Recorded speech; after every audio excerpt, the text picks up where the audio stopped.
Doctor B R. Ambedkar की पुस्तक बुद्ध और उनका धम्म मरणोपरांत 1957। इस लेखन को भारत सरकार के सामाजिक न्याय और अधिकारिता मंत्रालय द्वारा पहली बार 1979 में स्रोतों की सूची और एक सूचकांक के साथ प्रकाशित डॉक्टर बाबा साहेब अम्बेडकर लेखन और भाषण के खंड सी में भी जगह मिली। प्रस्तावना में अम्बेडकर बौद्ध धर्म के कुछ पहलुओं पर प्रकाश डालते हैं। अम्बेडकर का कहना है कि बुद्ध की शिक्षाओं को अपनाने वाले भारतीयों की संख्या में उल्लेखनीय वृद्धि हुई है और उनका तर्क है कि निकायों के आधार पर किसी ऐसे व्यक्ति के सामने बुद्ध के जीवन और शिक्षाओं पर एक स्पष्ट और ज्वलंत बयान प्रस्तुत करना एक दायित्व बन जाता है।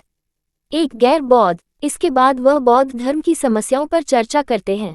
पहली समस्या बुद्ध के जीवन की मुख्य घटना, जो परिव्राज है, से संबंधित है।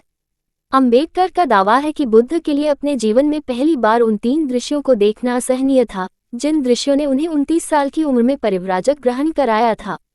अम्बेडकर यह भी कहते हैं कि किसी के लिए इस तरह के दावे पर विश्वास करना उचित नहीं है कि बुद्ध ने उन 3 दर्शनों के कारण ही परिव्राज धारण किया था। कुछ अन्य कारक भी रहे होंगे जो परिव्राज लेने का मन बनाने में महत्वपूर्ण रहे होंगे। बौद्ध धर्म की दूसरी समस्या 4 आर्य सत्यों के कारण उत्पन्न हुई है।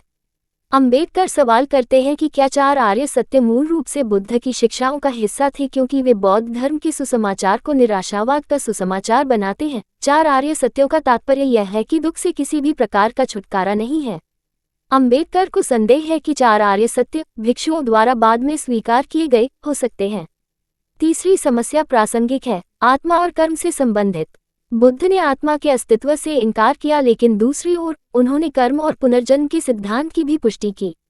अम्बेडकर सवाल उठाते हैं कि जब आत्मा ही नहीं होगी तो पुनर्जन्म कैसे हो सकता है। ये बात अपने आप में विरोधाभासी है और इस पर ध्यान दिया जाना चाहिए और इस पर प्रकाश डाला जाना चाहिए। चौथा, भिक्षु बनाने के बुद्ध के उद्देश्य से संबंधित है। अम्बेडकर प्रश्न करते हैं कि क्या भिक्षु की रचना के पीछे बुद्ध का उद्देश्य एक आदर्श मनुष्य का निर्माण करना था या एक समाज सेवक का निर्माण करना था।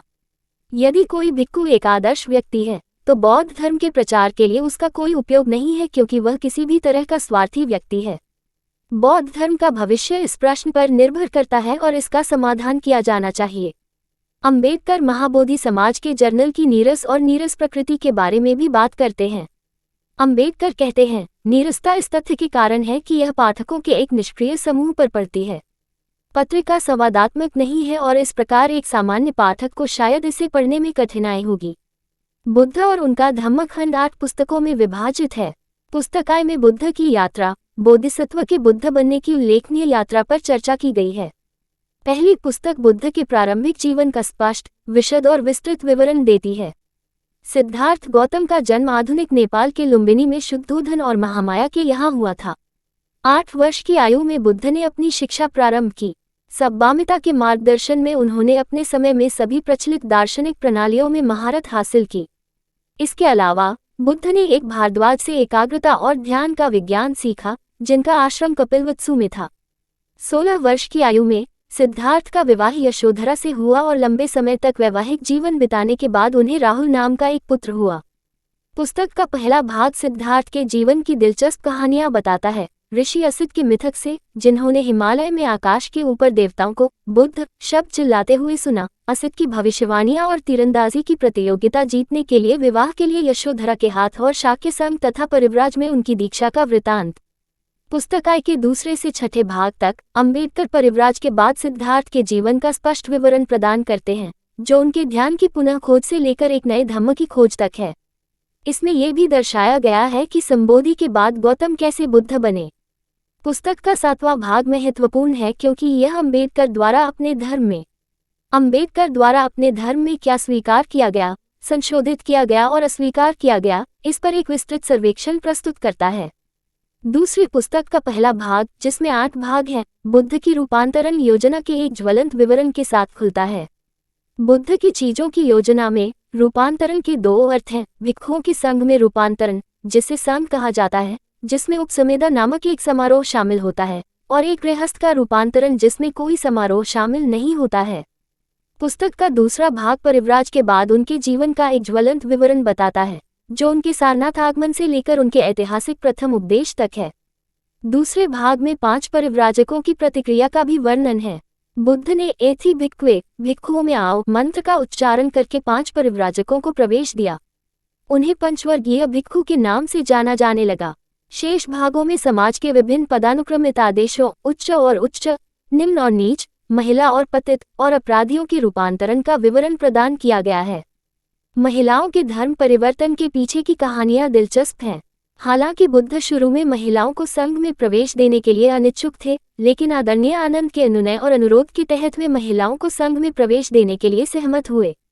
महाप्रजापति गौतमी को 8 मुख्य नियमों को लागू करने का काम दिया गया था, जिसने भिक्षुनी के रूप में उनके जीवन की शुरुआत की। दूसरी कहानी प्रकृति, एक चांडालिका की कहानी बताती है और कैसे उसे बुद्ध ने प्रबुद्ध किया और बाद में भिक्षुनी संघ में भर्ती कराया। तीसरी पुस्तक बुद्ध की शिक्षाओं की संपूर्ण और विस्तृत छवि प्रस्तुत करती है। बुद्ध ने किसी भी अन्य धार्मिक प्रवर्तक के विपरीत अपने धम्म में अपने लिए कोई स्थान का दावा नहीं किया। ईसा मसीह ने दावा किया कि वह ईश्वर के पुत्र हैं। मोहम्मद ने कहा कि वह ईश्वर द्वारा भेजे गए पैगंबर थे और कृष्ण ने स्वयं को ईश्वर होने का दावा किया और गीता उनका शब्द था। लेकिन बुद्ध द्वारा ऐसा कोई दावा नहीं किया गया था। जबकि अधिकांश धर्मों को रहस्योद्घाटन के रूप में वर्णित किया गया है, बौद्ध धर्म एक अपवाद के रूप में सामने आया। जैसा कि अम्बेडकर कहते हैं, एक प्रकट धर्म को तथाकथित इसलिए कहा जाता है क्योंकि यह ईश्वर का अपने प्राणियों के लिए एक संदेश है कि वे अपने निर्माता अर्थात ईश्वर की पूजा करें और अपनी आत्माओं को बचाएं। बुद्ध ने पैगंबर या ईश्वर के दूत के ऐसे वर्णनों का खंडन किया। वह मानव जाति को मुक्ति प्रदान करने वाला कोई मसीहा नहीं था। बुद्ध ने स्वयं को मार्गदाता कहा, जो मोक्ष का मार्ग दिखाता है। इसके बजाय बुद्ध के अनुसार मोक्ष किसी के प्रयासों से प्राप्त किया जाना चाहिए। तीसरी पुस्तक के तीसरे और चौथे भाग में अम्बेडकर ने पूरी तरह से समझाया कि धम्म क्या है और बुद्ध के अनुसार क्या धम्म नहीं है। बुद्ध ने कहा, पवित्रता बनाए रखना धम्म है, जीवन में पूर्णता तक पहुंचना धम्म है, निर्वाण में रहना धम्म है, तृष्णा का त्याग करना धम्म है, यह विश्वास करना कि सभी यौगिक चीजें अनित्य हैं धम्म है, ये स्वीकार करना कि कर्म नैतिक व्यवस्था का साधन है धम्म है। बुद्ध ने वह भी बताया जो धम्म नहीं है। अलौकिक में विश्वास धम्म नहीं है, ईश्वर में विश्वास अनिवार्य रूप से धम्म का हिस्सा नहीं है, ब्रह्मा के साथ मिलन पर आधारित धम्म एक झूठा धम्म है, आत्मा में विश्वास धम्म नहीं है, बलिदानों में विश्वास धम्म नहीं है, धम्म के बारे में किताबें पढ़ना धम्म नहीं है, धम्म की पुस्तकों की अचूकता में विश्वास धम्म नहीं है। चौथी पुस्तक इस बात पर एक विस्तृत ग्रंथ प्रस्तुत करती है कि धम्म किस प्रकार धर्म से भिन्न है, धर्म के उद्देश्य और धम्म उनमें नैतिकता का स्थान है। मेरी राय में चौथी किताब संभवतः सबसे महत्वपूर्ण है क्योंकि यह धर्म और धम्म के बीच की रेखा खींचती है। अम्बेडकर इन महत्वपूर्ण विरोधाभासों को कुशलतापूर्वक चित्रित करते हैं। एक ऐसे व्यक्ति के रूप में जो कभी भी बुद्ध के विचारों और शिक्षाओं से अवगत नहीं हुआ है, धर्म और धम्म के बीच अंतर पर सवाल उठाना स्वाभाविक है और पुस्तक संभवतः उन सभी संभावित प्रश्नों का उत्तर देने में सफल होती है जो विचारों को समझने के दौरान पाठक के मन में उठते हैं। पांचवी पुस्तक संघ के लिए महत्वपूर्ण दिशा निर्देश, भिक्षुओं के कर्तव्य और भिक्षु के बारे में बुद्ध की अवधारणा बताती है। छठी पुस्तक में बुद्ध के समकालीनों, उनके उपकारकों, उनके शत्रुओं, उनके आलोचकों और उनके मित्रों और प्रशंसकों के बारे में चर्चा की गई है। पुस्तक इस बात का दिलचस्प विवरण प्रदान करती है कि कैसे बुद्ध पर ग्लैमर के रूपांतरण का आरोप लगाया गया था और कुछ लोगों द्वारा परजीवी होने का आरोप लगाया गया था। उन पर जैनियों द्वारा हत्या का झूठा आरोप भी लगाया गया था। और इतना ही नहीं, बुद्ध को ब्राह्मणों के निरंतर प्रतिरोध का भी सामना करना पड़ा। छठी पुस्तक के तीसरे भाग में बौद्ध धर्म की कुछ आलोचनाएं हैं।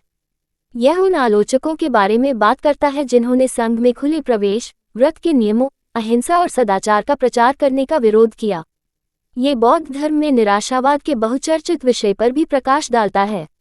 सातवीं पुस्तक बुद्ध के अंतिम दिनों का विवरण देती है।